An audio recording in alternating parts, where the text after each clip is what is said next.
വരുന്ന വളരെ പ്രധാനപ്പെട്ട വാർത്തയിലേക്കാണ്. CSR ഫണ്ട് തട്ടിപ്പിൽ KPCC വൈസ് പ്രസിഡന്റ് ലാലി വിൻസെന്റിനെതിരെ കേസെടുത്തു. സീഡ് സൊസൈറ്റി കണ്ണൂർ ജില്ലാ സെക്രട്ടറി മോഹനന്റെ പരാതിയിലാണ് കേസ്. ലാലി 7ാം പ്രതിയാണ്. ലാലി വിൻസെന്റിനൊപ്പം ഇപ്പോൾ സഹിൻ ആന്റണിയുണ്ട്. വിശദാംശങ്ങളുമായി സഹിൻ, 7ാം പ്രതിയായിട്ടാണ് കേസെടുത്തിരിക്കുന്നത്. ലാലി വിൻസെന്റ് എന്താണ് പറയുന്നത്? അതിന് എന്താണ് ഈ CSR ഫണ്ട് തട്ടിപ്പുമായി ബന്ധപ്പെട്ട് പ്രതി ചേർക്കപ്പെട്ടതിന് ശേഷം ലാലി വിൻസെന്റിന് പറയാനുള്ളതെന്ന് നമ്മൾ കേൾക്കേണ്ടിയിരിക്കുന്നു. ലാലി വിൻസെന്റ് ഇപ്പോൾ സജീവ രാഷ്ട്രീയത്തിൽ നിന്നൊക്കെ മാറി അല്പം വക്കീലായിട്ടൊക്കെ ജോലിയെടുക്കുന്നതാണ്.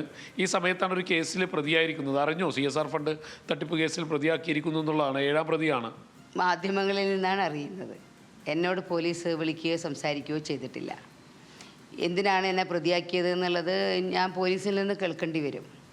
ഇന്നലെ ആ ഫ്ലാറ്റിലെ സെക്യൂരിറ്റിയും ഒപ്പം തന്നെ അവിടുത്തെ കെയർടേക്കറും എല്ലാം പറഞ്ഞു ലാലി വിൻസെൻ്റ് ഈ പറയുന്ന അനന്തു കൃഷ്ണൻ്റെ ഫ്ലാറ്റിലെ നിത്യസന്ദർശകന്മാരിൽ ഒരാളായിരുന്നു എന്നുള്ളത്. അങ്ങനെയാണോ? നിത്യമല്ലെങ്കിലും ഞാൻ ഒരുപാട് തവണ പോയിട്ടുണ്ട്. അവിടെ വൈകുന്നേരങ്ങളിലാണ് അനന്തു കൃഷ്ണൻ്റെ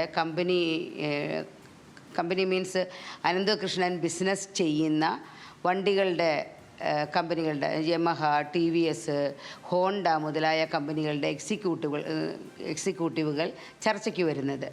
പിന്നെ അനന്തകൃഷ്ണൻ്റെ ചാർട്ടേഡ് അക്കൗണ്ടൻസ് അതുപോലെയുള്ള ആളുകൾ വന്നിരുന്ന് ഈ ബിസിനസ് എങ്ങനെ ചെയ്യണം, എത്ര രൂപയ്ക്ക് കൺസെഷൻ കിട്ടും, എത്ര രൂപയാണ് കമ്മീഷൻ കൊടുക്കുക, എങ്ങനെയാണ് ചെയ്യുക മുതലായ കാര്യങ്ങൾ അവർ ഡിസ്കസ് ചെയ്യുമ്പോൾ അതിൻ്റെ ലീഗാലിറ്റി അനുസരിച്ച് കരാർ തയ്യാറാക്കാൻ എന്നെ വിളിച്ചിട്ടുണ്ട്. ഞാൻ കരാറുകൾ ഡ്രാഫ്റ്റ് ചെയ്ത് കൊടുത്തിട്ടുണ്ട്. അതിന് ഞാൻ പോയിട്ടുണ്ട്. ഇവിടെ വന്ന് എല്ലാവരെയും കൂട്ടിയിരുത്തി എപ്പോഴും ചെയ്യാൻ കഴിയില്ല. കാരണം ഇത് ഞാൻ താമസിക്കുന്ന സ്ഥലത്ത് അങ്ങനെ ഒരുപാട് ലേറ്റായ ആളുകൾക്ക് കയറാൻ കഴിയില്ല. അവിടെ അവർ പെർമിഷൻ കൊടുത്തിരുന്നു. അശോകയിൽ അതിന് പെർമിഷൻ ഉണ്ടായിരുന്നു, രാത്രി ഇരുന്നും ചർച്ചകൾ ചെയ്യാൻ. അപ്പോൾ 6 മണിക്കും 10 മണിക്കും ഇടയ്ക്കുള്ള സമയങ്ങളിൽ ഞാൻ ഒരുപാട് തവണ പോയിട്ടുണ്ട്. ശരിയാണ്. ഈ പൈസ വല്ലതും കിട്ടിയിരുന്നു അനന്തകൃഷ്ണൻ്റെ പക്കൽ നിന്നും? എനിക്ക് വക്കീൽ ഫീസ് കിട്ടിയിട്ടുണ്ട്. ത്രൂ അക്കൗണ്ടാണ് വക്കീൽ ഫീസ് കിട്ടിയിട്ടുണ്ട്. അല്ലാതെ മറ്റ് ഇടപാടുകൾക്കൊന്നും ഇനി അതിന് കിട്ടൂല. എന്നെ ആർക്കും അങ്ങനെ വശീകരിക്കാൻ പറ്റൂല. അനന്തുവിന് മാത്രമല്ല ആർക്കും.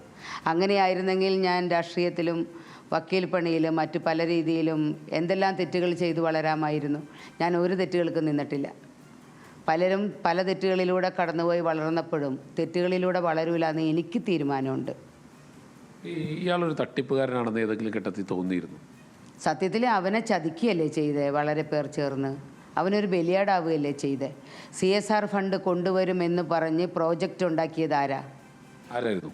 NGO കോൺഫെഡറേഷൻ്റെ ഒരു ട്രസ്റ്റ് ഡീഡിൽ അനന്തകൃഷ്ണനെ ഈ വർക്കെല്ലാം ചെയ്യുന്നതിന് ഓതറൈസ് ചെയ്തുകൊണ്ട് ഉത്തരവാദപ്പെട്ട് രജിസ്റ്റർ ചെയ്ത ട്രസ്റ്റ് ഡീഡ് നിലനിൽപ്പുണ്ട്. NGO കോൺഫെഡറേഷൻ്റെ ഭാരവാഹികളാണല്ലോ മൂവാറ്റുപുഴ CIയെയും ആലുവ SPയെയും DIGയെയും DGPയൊക്കെ കാണാൻ പോയതും അപേക്ഷ കൊടുത്തതും പ്രശ്നങ്ങൾ പരിഹരിക്കണമെന്ന് ആവശ്യപ്പെട്ടതും. അവരുടെ ട്രസ്റ്റ് ഡീഡ് പ്രകാരമല്ലേ അനന്തകൃഷ്ണൻ ഈ പ്രോജക്റ്റുകളൊക്കെ ചെയ്യാനായിട്ട് തയ്യാറായത്? ആരൊക്കെയായിരുന്നു അതിന് പുറകിൽ? കുറേ പേരുണ്ടെന്നേ. പേരുകൾ ഓർമ്മയുള്ള പേര്?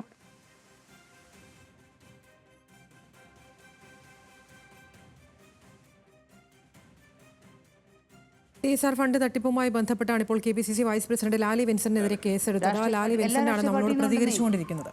എല്ലാ രാഷ്ട്രീയ കേരളം മുഴുവൻ എല്ലാ രാഷ്ട്രീയ പാർട്ടിയിൽ നിന്നും ഉണ്ട്. കേരളം മുഴുവൻ എല്ലാ രാഷ്ട്രീയ പാർട്ടിയിൽ നിന്നും ഉണ്ട്.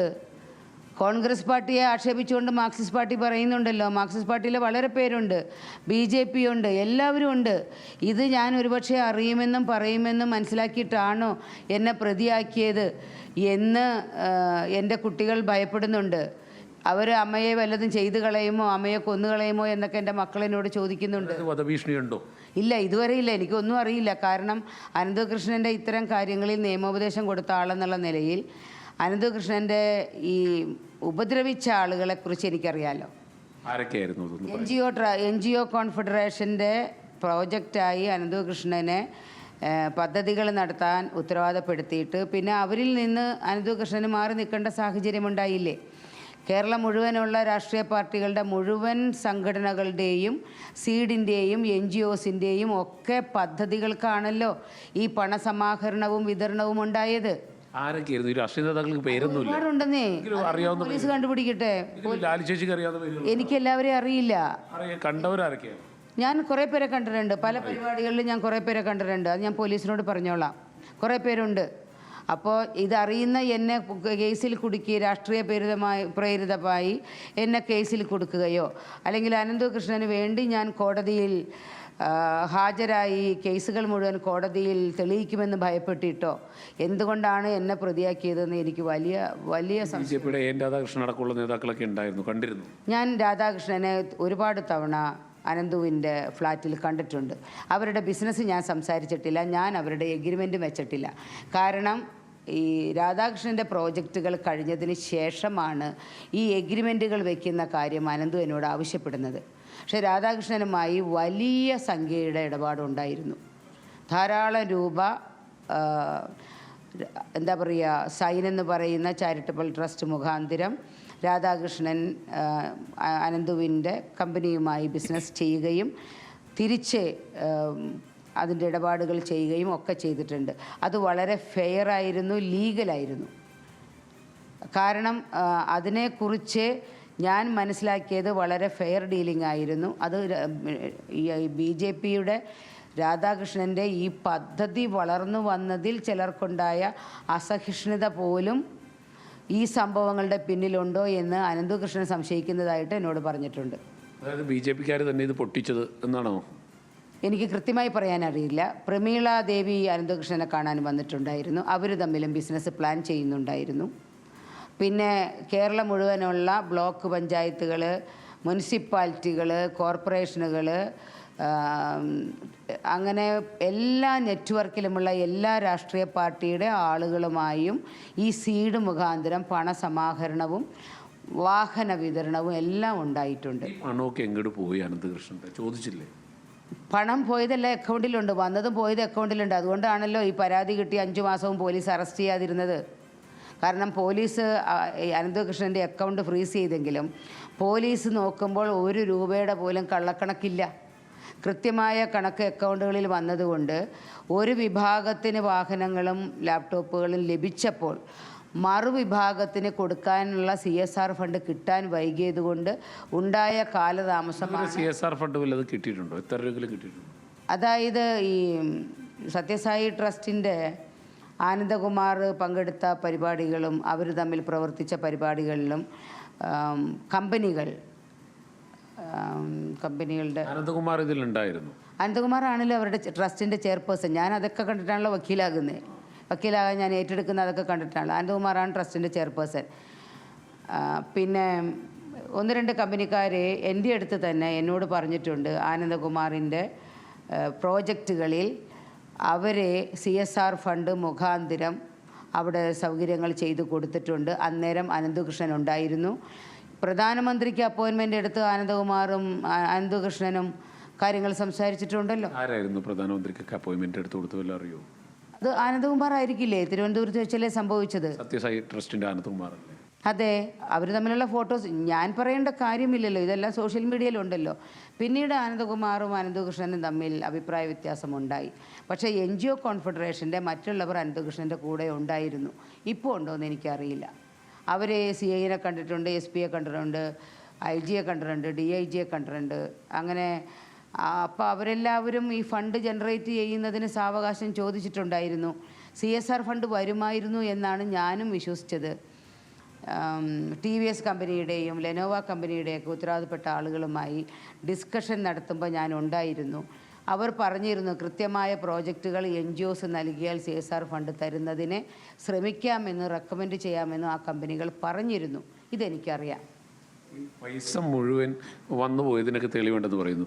ഈ BJP നേതാക്കളെ കൂടാതെ കോൺഗ്രസ് നേതാക്കൾക്കൊക്കെ ഇതിൽ പങ്കുണ്ടായിരുന്നു. ആരെങ്കിലും കോൺഗ്രസ് നേതാക്കളൊക്കെ വന്നിരുന്നു? കോൺഗ്രസ് നേതാക്കൾ എന്ന് വെച്ചാൽ സീഡുകളിലെ NGOസിലെ ഒക്കെ കോൺഗ്രസ് നേതാക്കന്മാർ കുറേ പേരുണ്ടല്ലോ. അല്ലാതെ അനന്തകൃഷ്ണൻ്റെ അടുത്ത് വന്ന് ബിസിനസ് ചെയ്യാൻ ഒരു കോൺഗ്രസ് നേതാവും അവിടെ വന്ന് ഞാൻ കണ്ടിട്ടില്ല.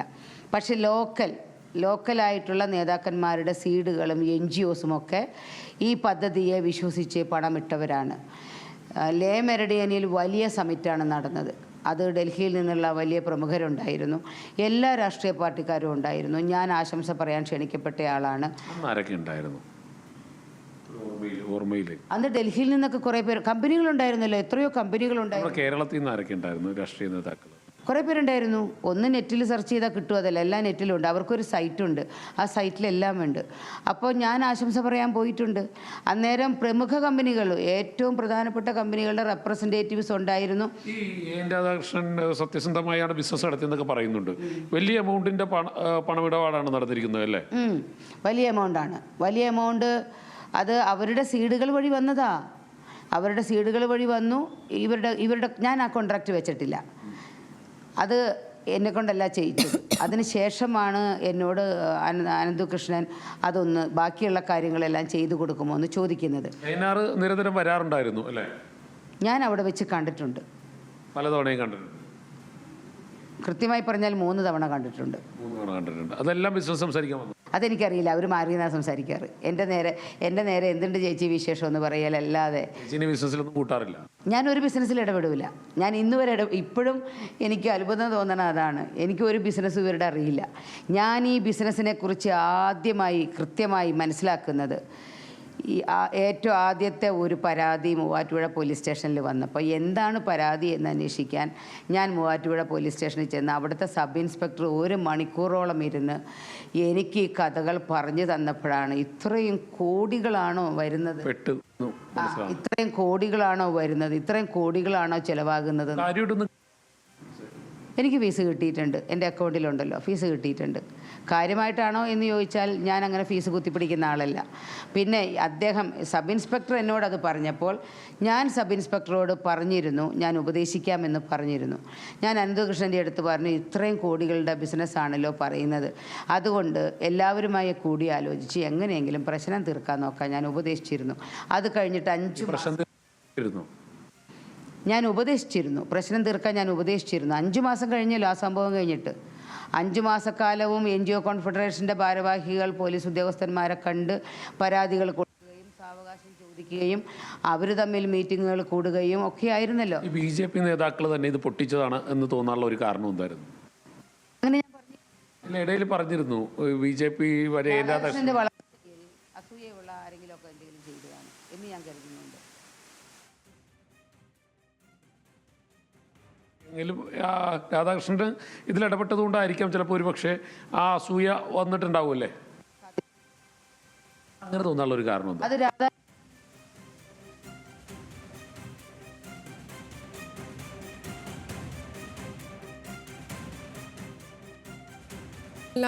ലാലി വിൻസെന്റ് ആണ് ഈ ഘട്ടത്തിൽ പ്രതികരിച്ചുകൊണ്ടിരിക്കുന്നത്. സാങ്കേതികമായ എന്തോ തടസ്സം നേരിട്ടു എന്നുള്ളതാണ് കരുതുന്നത്. ഈ അനന്തു കൃഷ്ണനെ അറിയാം, ഈ ഫ്ലാറ്റിൽ പോയിരുന്നു എന്നൊക്കെയുള്ളതുമായി ബന്ധപ്പെട്ടുള്ള വിഷയങ്ങളിലാണ് ലാലി വിൻസെന്റ് മറുപടി നൽകിക്കൊണ്ടിരുന്നത്. ഫ്ലാറ്റിൽ പോയിരുന്നു എന്നുള്ളത് സത്യം തന്നെയാണ്.